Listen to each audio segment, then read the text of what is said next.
Books presents an unabridged recording of Gotham Tragic by Kurt Wenzel, narrated by Henry Strozier. This book is copyrighted 2004 by Kurt Wenzel. This recording is copyrighted 2004 by Recorded Books.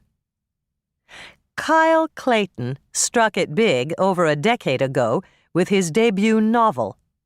Since then, he's hardly had a sober moment. Now he's fallen in love with a Turkish woman, and in order to marry her, he must become a Muslim. But when he writes a story about his conversion, militant Islamists declare a fatwa against him. And now, Gotham Tragic. The Great Kurban.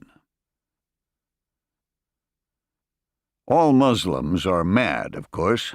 Not mad in the sense of angry, though they are certainly that, but daffy mad, glazed-eyed crazy stare mad, ipso facto mad. Slunk down in the back of the cab, rain rapping its knuckles on the roof, Kyle Clayton heard these lines turning over in his head. This was the opening to the novel he was working on.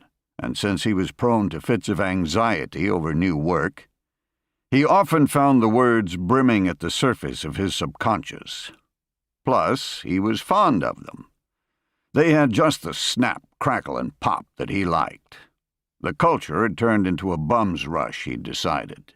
You had to catch the reader early, kick 'em in the shins, or else they were gone, off to a new thrill.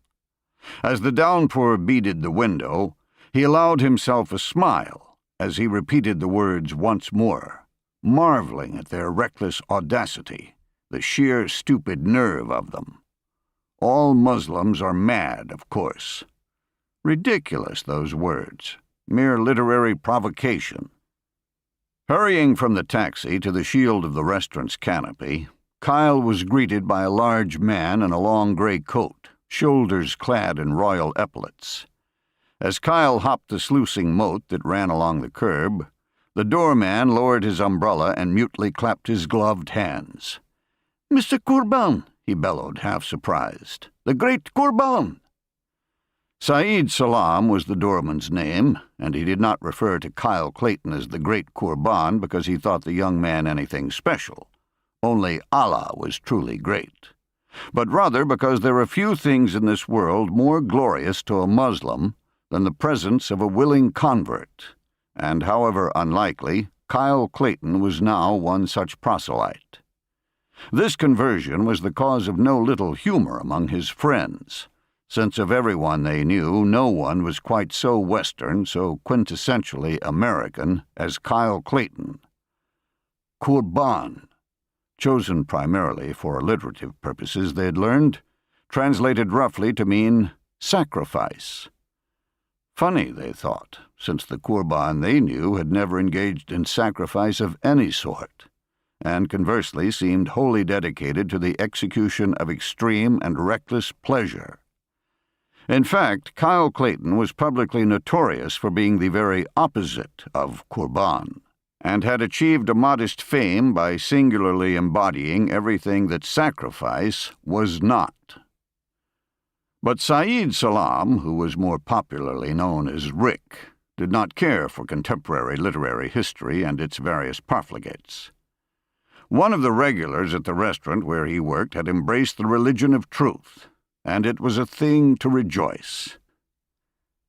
"Assalamu alaikum," Rick intoned, kissing Kyle on both cheeks and squeezing him with his powerful arms.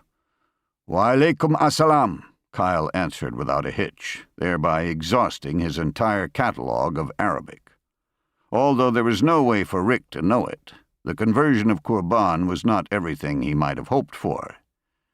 "You pray today, brother?" "Twice this morning," Kyle remarked, hating himself for the fib.